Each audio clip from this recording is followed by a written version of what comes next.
فرمائیے جو واقعتاً ہمارے لیے نفع بخش ہو، اور پھر اتنا اچھا علم مل جانے کے بعد ہمیں اس عمل کی توفیق دیجیے جو تجھے پسند آنے والا ہو، اور پھر اتنا اچھا علم مل جانے کے بعد اور اتنا اچھا عمل کر لینے کے بعد ہمیں اترانے والا نہ بنائیے، ہمیں اپنے سے ڈرنے والا ہی رکھیے۔ میں آپ کو ایک چھوٹا سا واقعہ سنانا چاہوں گا۔ اکرم اور بشیر دو دوست ہوتے ہیں، دونوں ایک ہی گاؤں سے ہیں، ایک ہی اسکول میں پڑھتے ہیں اور ایک ہی کلاس میں پڑھتے ہیں۔ ایک دن جو بشیر ہے وہ اسکول لیٹ آتا ہے اور تقریباً 2 لیکچر لیٹ آتا ہے، 2 بیلیں ہو جاتی ہیں جب وہ اسکول پہنچتا ہے،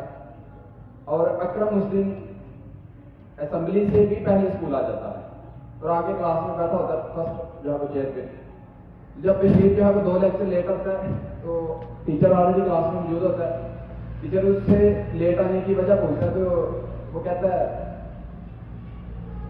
جو بشیر ہے وہ دروازے پہ کھڑا ہوتا ہے کلاس کے، ٹیچر کہتا ہے اج بڑی دیر نال آئے ہوں بشیریا، اج بڑی دیر نال آئے ہوں بشیریا، اے تیرا پنڈ تے نال ہی سکول ہے، جائیں گا تو میرے کو ہڈیاں بنا کے، آئے تو اج دو ٹلیاں کسا کے۔ وہ کہتا ہے منشی جی میری یہ گل پہلے سن لو۔ وہ دروازے پہ کھڑا ہوتا ہے، سامنے اکرم کی طرف اشارہ کر کے نا اس نے ہاتھ میں کچھ پکڑا ہوتا ہے، کہتا ہے منشی جی میری یہ گل پہلے سن لو، اکر میں نے نیرجیا نیرا چ پایا جی،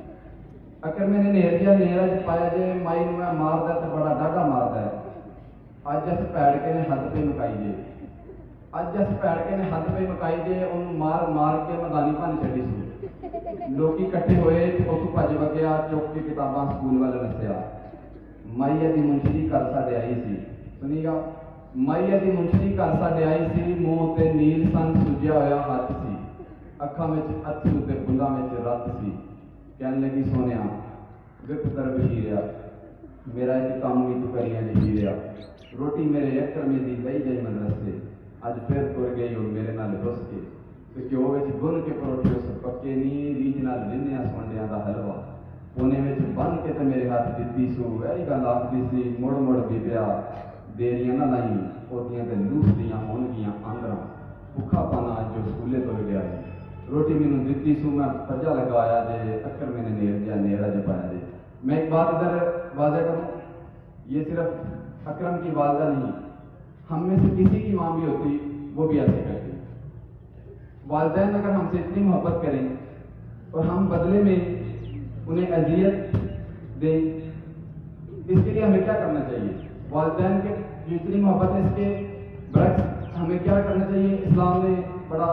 خوبصورت دین ہے، قربانیوں اس دین پہ بڑا واضح کر دیا ہے۔ اللہ تعالیٰ قرآن میں فرماتے ہیں اپنے والدین کو اف تک نہ کہو، سمجھنے والی بات ہے، اپنے والدین کو اف تک نہ کہو۔ اف کیا ہے؟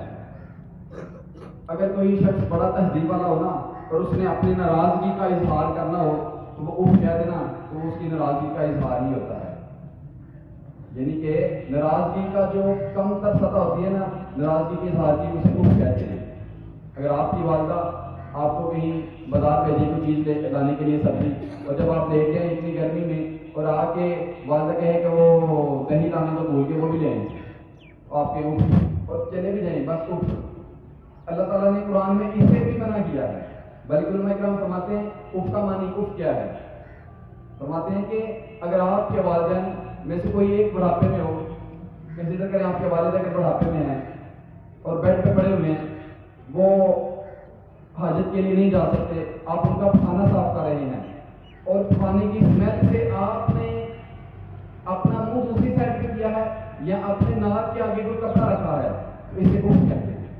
اللہ اکبر، اسے اف کہتے ہیں کہ آپ کے اس عمل سے آپ کے جو پیرنٹس ہیں وہ اپنے آپ کو کم تر نہ فیل کریں، اسے اف کہتے ہیں۔ میرے نبی کا فرمان ہے، حضور صلی اللہ علیہ وسلم نے فرمایا 3 آدمی جو ہیں ان کی نفلی اور فرضی عبادت قبول نہیں کی جائے گی۔